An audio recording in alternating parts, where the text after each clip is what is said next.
Yeah, what do you got? Pinion shaft. G. So, G model? Or 6 with a thing through it. I don't know. I think it's a G model. Harley packaging. Try not to touch the machine parts. It rust. Appears to be a pinion shaft out of a Harley. Yeah. Out of a bigger twin. It's real long. It's got lube on it. It's white code, not G code. It's got a late key on it. So that makes it a common taper. Common taper is 81. Mid 81 and up. And the next thing is the location of this groove in here. So you had loose cage set up, shovel head. Then you went to double row built-in roller, which is your early Evo. And then they went to the one big long single row, which is later Evo, which is your 87 stuff. So the 80, whatever, 83, 84 through 86 bearing is narrower than the late style one-piece roller. So they changed the snap ring groove in 87. So we don't know which one this is. So I put a little anti-rusting on there. I like doing that when I have my parts, and then to keep it from getting any worse, you wipe it back off. Because the stuff will build up and cause a problem. Leave a little acid etch marks when there's a bubble. So this is going to be a late 81 to 86 shaft, is what I'm going to call it. It might be the 87 to 89 shaft. The other one, see right here? I already assembled this one, but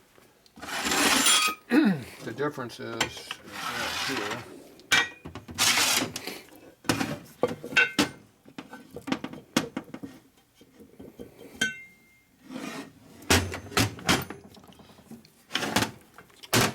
Just your late shaft, late roller. Yeah. They're a little bit wider than a double row. And you have no in place. The other thing has almost no in play in it. Right. There's a little bit. It's a lot more. That's twice what I had yesterday. Put it together. Snap ring must have settled in.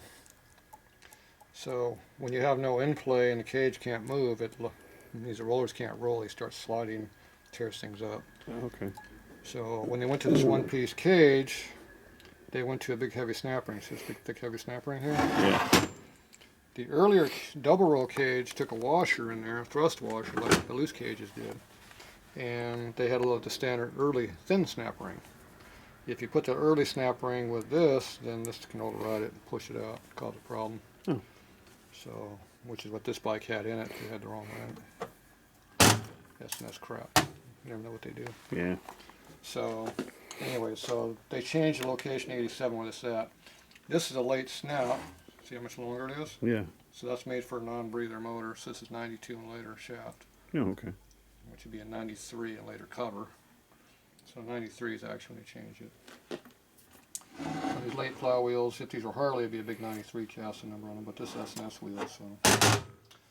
But they make it with a later shaft, where this shaft will fit earlier late bike. You can see how it's too long for the early motor.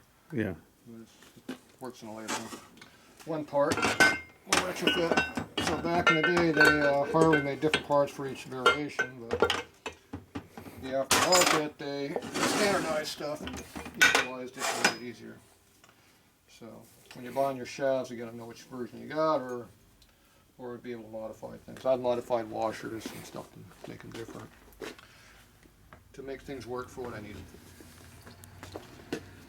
So I'm going to call this one the 81 to 86 would be my guess. But we don't really know until we measure it. But it's not a G though. It's not. It should be a W for white. It's a big twin. 81 through 86. It's hard to write on stuff that's like that. Mm. And you put a question mark if we're not sure. Okay. This is Harley. HD.